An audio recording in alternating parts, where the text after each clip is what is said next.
حدثنا الهميدي عبد الله بن الزبير قال حدثنا سفيان قال حدثنا يحيى بن سعيد الأنصاري قال أخبرني محمد بن إبراهيم التيمي أنه سمع علقمة بن وقاص الليثية يقول سمعت عمر بن الخطاب رضي الله عنه على المنبر قال سمعت رسول الله صلى الله عليه وسلم يقول إنما الأعمال بالنيات وإنما لكل امرئ ما نوى فمن كانت هجرته إلى دنيا يصيبها أو إلى امرأة ينكحها فهجرته إلى ما هاجر إليه.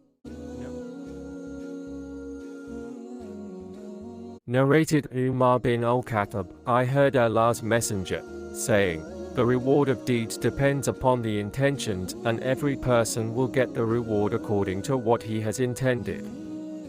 So whoever emigrated for worldly benefits or for a woman to marry, his emigration was for what he emigrated for.